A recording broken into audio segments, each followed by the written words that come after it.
সমস্ত বাধা পেরিয়ে অভাবকে জয় করেই আজ সে কৃতি। শিক্ষাক্ষেত্রে ব্যতিক্রমী অবদানের জন্য তাকে আমাদের কুর্নিশ।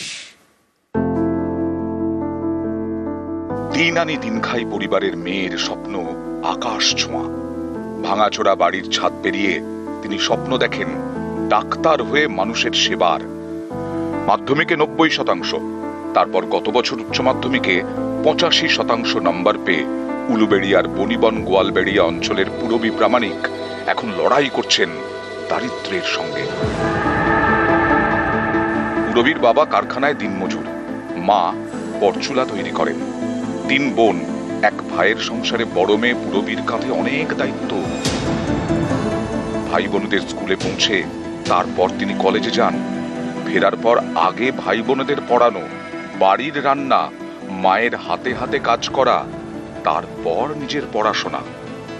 কিন্তু মেধা যার সঙ্গে আছে তার ভালো রেজাল্ট করা আটকায় কে? বিজ্ঞান নিয়ে উচ্চ মাধ্যমিকে 425 নম্বর পেয়ে উলুবেড়িয়া কলেজে কেমিস্ট্রি অনার্স নিয়ে ভর্তি হয়েছেন পুরবী। এবছরই নিটও দিয়েছেন। পুরবীর আশা ডাক্তারি পড়ার সুযোগ পাবেন তিনি, কিন্তু খরচ জোগাবে কে? সেই চিন্তায় এখন মাথায় হাত পুরবীর বাবা মায়ের। স্কুল কলেজের পড়াশোনা চলেছে শিক্ষক শিক্ষিকাদের সহায়তায়, কিন্তু ডাক্তারি পড়ার তো খরচ অনেক। দিনমজুর বাবার পক্ষে সে খরচ তো সামলানো সম্ভব নয়।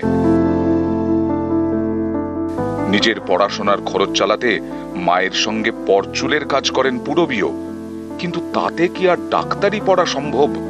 তবে ডাক্তারি পড়ার ইচ্ছে ছাড়তে চান না পুরবী। মাটির উনুনের আঁচে রান্না করতে করতেই চলে তার মানব সেবার স্বপ্ন দেখা। কে জানে কখন সেই স্বপ্ন সফল হয়ে যায়। পুরবীর উজ্জ্বল ভবিষ্যতের জন্য শুভ কামনা জানায় নিউজ 18 বাংলা। মঞ্চে ডেকে নেব হাওড়ার উলুবেড়িয়া থেকে পুরবী প্রামাণিককে। হাততালিটা একটু জোরদার হোক, চলতে থাকুক। এটাই স্পিরিট, এটাই এগিয়ে দেবে পুরবীর মতো আরো অনেককে।